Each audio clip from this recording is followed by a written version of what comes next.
बच्चों, let's read the question. The question says an object lies in front of a thick parallel glass slab, the bottom of which is polished. If the distance between first two images formed by bottom surface is 4 cm, then find the thickness of the slab. Assume n of glass is equal to 3/2 and paraxial rays. So what is the key concept here? See, the first point is कि अगर कोई भी plane mirror है, plane mirror के लिए जो distance of object होती है, distance of object will be equal to distance of image from the mirror. Okay, and the second point is apparent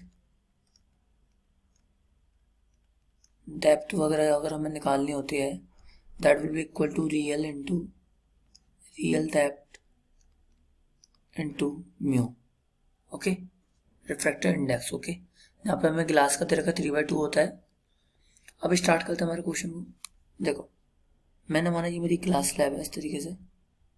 okay, इस ग्लास स्लैब की जो थिकनेस है वो मैं टी मान ली, और एक ऑब्जेक्ट यहाँ पर ओ है जो कि एक्स डिस्टेंस पे रखा हुआ है, और जो नीचे वाला पार्ट है इस स्लैब का, इसको मैं पॉलिश कर दे रहा हूँ. दैट मीन्स ये प्लेन मिरर की तरह वर्क करेगा. ओके, सो इस ऑब्जेक्ट की जो डिस्टेंस है वो एक्स है, लेकिन अगर मैं इस मिरर जिसका रिफ्लेक्टिव इंडेक्स एन है, तो ये मेरे को थोड़ी डिस्टेंस पे अपरेंट जो डेप्थ होगी वो रियल डेप्थ इंटू म्यू के इक्वल होगी. सो यहाँ पे मैं इमेज 1 मान लेता हूँ जो रिफ्रैक्शन के कारण बन रही है. ओके, लाइक कि ये रे आ रही है इस तरीके से. ओके, और ये थोड़ा सा एंगल में डिफ्लेक्ट होके ऐसे जा रही है, और एट लास्ट इतनी डिस्टेंस बन रही है. ओके, सो ये एन एक्स और ऐड हो जाएगा. ये टोटल अगर मैं देखूंगा तो ये एन एक्स हो जाएगा कंप्लीट. ओके, सो क्या किया हमने, पॉइंट 1 लिखेंगे कि इमेज 1 जो है वो ये बॉटम सरफेस है. सरफेस को मैं एस मान लेता हूँ. एस से कितने डिस्टेंस पे आ गया, एन एक्स डिस्टेंस पे आ गया. ओके, सो जो इसका इमेज बनेगा, that will be equal to at a distance. एक तो ये एन एक्स तो ये हो गया और टी थिकनेस हो गई, तो इस मिरर से ये कितने डिस्टेंस पे, T plus N X distance पे. ओके, सो इमेज 1 एस से T plus N X distance पे है, और हम जानते हैं कि प्लेन मिरर जो है उसके डिस्टेंस ऑफ ऑब्जेक्ट और डिस्टेंस ऑफ इमेज जो होता है वो इक्वल होता है. सो इमेज 2 की N X plus T distance होगी इस तरह से सरफेस से. सो ये हो गया एन एक्स प्लस टी. अब ये एक बार रिफ्लेक्ट होगा इधर, देन वापस इधर जाएगा इस तरीके से. तो जो थर्ड इमेज बनेगा तो बनेगा I3, वो अपर सरफेस से इस तरीके से जाएगा.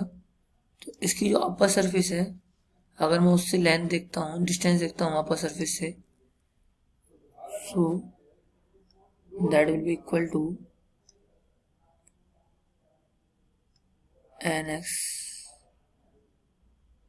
Plus 2t. पहले t प्लस एन एक्स था, एन एक्स प्लस 2t हो जाएगा अगर मैं नीचे बॉटम से लेता हूँ. सो I3 जो है उसकी मैं s से डिस्टेंस देख रहा हूँ, that will be N X plus 2t ये, और t ये है तो एन एक्स प्लस 3t होगा. और I4 जो इस वाले I3 का मतलब कि इमेज बनेगा, that will B eight a distance same distance from the S surface. अब हमसे बोला है कि जो बॉटम सरफेस है इससे जो दो इमेज बनना है, तो एक तो I2 बना है और एक I3 बना है. ये 4 सेंटीमीटर के डिस्टेंस में है. सो अगर मैं इन दोनों में डिफरेंस देखता हूँ तो 2t होगा, that will be equal to 4 centimetre. So यहाँ से t की वैल्यू आ गई, t इक्वल टू 2 सेंटीमीटर.